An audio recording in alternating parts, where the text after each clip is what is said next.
Est-ce que tu as déjà ressenti ça? En gros, tu sais exactement ce que tu dois faire, mais quand tu veux faire ce que tu as prévu, ton cerveau, il est comme bloqué. C'est comme s'il était comme plombé, on va dire. Tu sens comme un brouillard mental, comme s'il était en saturation. Et c'est impossible d'avancer et surtout d'agir. Et plus tu réfléchis, plus ça bloque.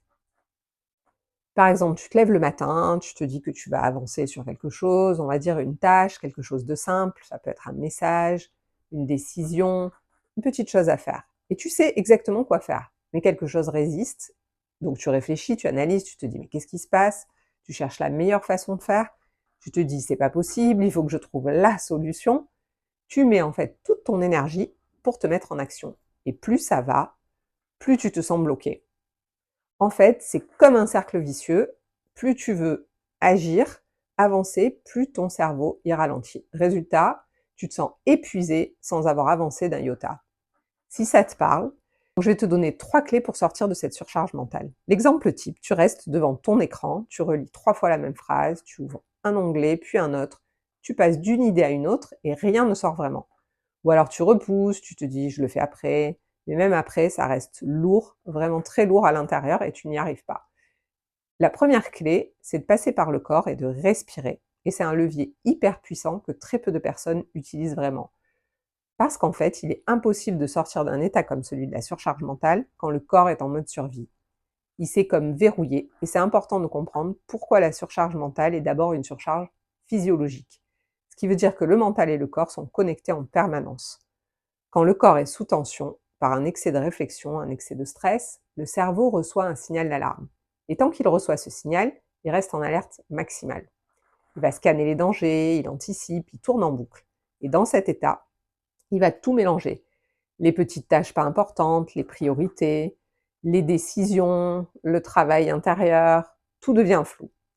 Donc, on ne peut pas résoudre quelque chose par le mental si c'est le corps qui a déclenché l'alarme. Ça ne marche pas dans ce sens-là. Alors avant toute décision, tu redescends la pression au niveau de ton corps, et donc tu passes par le corps en premier pour redescendre la pression.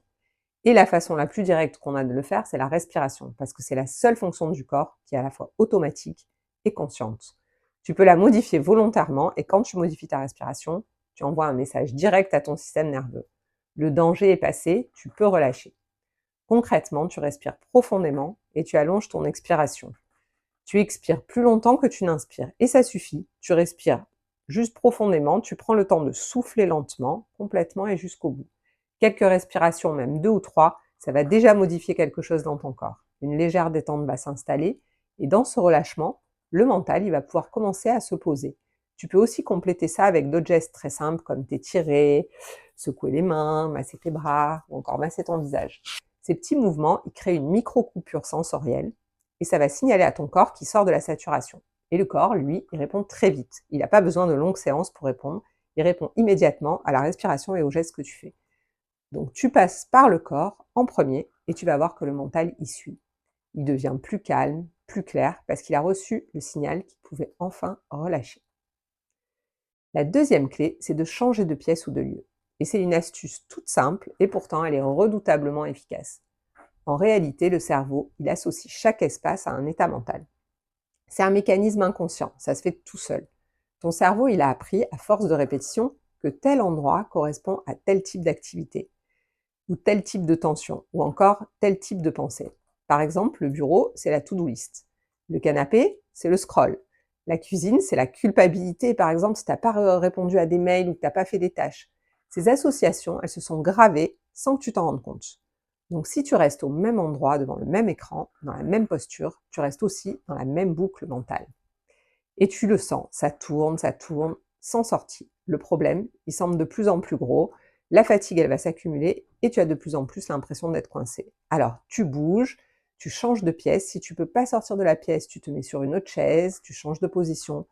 Si tu peux, tu te lèves, tu vas jusqu'à la fenêtre, ou tu sors prendre l'air 5 minutes. Même si c'est très court, ça va fonctionner. Parce qu'en fait, voilà ce qui se passe au niveau neurologique. Dès que ton corps se met en mouvement et capte un nouvel environnement, ça peut être des nouvelles informations visuelles, sensorielles, spatiales, ton cerveau, il va sortir du mode répétition, il reçoit des nouvelles données, il doit s'adapter à un nouveau contexte. Et cette adaptation, même minime, elle suffit pour interrompre la boucle. Ce changement d'espace, il crée un vrai shift mental. Ton cerveau, il capte un nouvel environnement, ton corps se remet donc en mouvement, et ta pensée, elle redémarre différemment, souvent plus simplement, plus directement, et sans cette sensation de saturation surtout. C'est basique, c'est presque trop simple pour y croire, et pourtant c'est précisément pour ça que ça marche. Parce que la surcharge mentale, elle se nourrit de la fixité, et en fait le mouvement, lui, il la fait disparaître. La troisième clé, et c'est certainement la plus directe et la plus importante, c'est faire une micro-action. Parce que souvent, ce qui bloque, c'est la taille de l'action. Même si elle paraît simple, à l'intérieur, elle est perçue comme étant trop déjà. Donc tu changes complètement ta façon de faire, tu cherches pas à avancer beaucoup, tu cherches juste à démarrer. Très petit, tu ouvres un document, tu écris une phrase, tu envoies un message très court, tu fais juste 2 minutes d'action. Et tu t'autorises à t'arrêter ensuite. Ce qui est important ici, c'est le signal que tu envoies. Tu montres que tu peux agir sans te mettre de pression, sans te forcer et sans t'épuiser. Et souvent, il se passe quelque chose. Soit tu fais juste ces 2 minutes, et c'est déjà suffisant pour relancer le mouvement, soit en fait, tu vas continuer un peu, mais dans un état différent. Cet état, il va être beaucoup plus fluide, plus simple, et c'est un peu comme si tu recréais une dynamique. Donc en fait, tu vas être de nouveau capable de travailler, capable de te mettre en action et d'avancer. Et c'est ça, bien sûr, qu'on cherche. Donc en fait, tu as bien compris que ton cerveau, lui, il cherche à te protéger d'une manière qui te bloque. Et si tu le vois pas, tu peux rester longtemps dans ce cycle. Tu repousses, tu réfléchis, tu te remets de la pression, et tu t'épuises, et ensuite ça recommence. Donc vraiment, rappelle-toi, ces 3 clés dès que tu sens cette saturation mentale, parce que sinon, ça va l'amplifier en fait. Naturellement, on va vers des solutions mentales qui vont amplifier la surcharge. Je te remercie d'avoir regardé cette vidéo, je te dis à bientôt.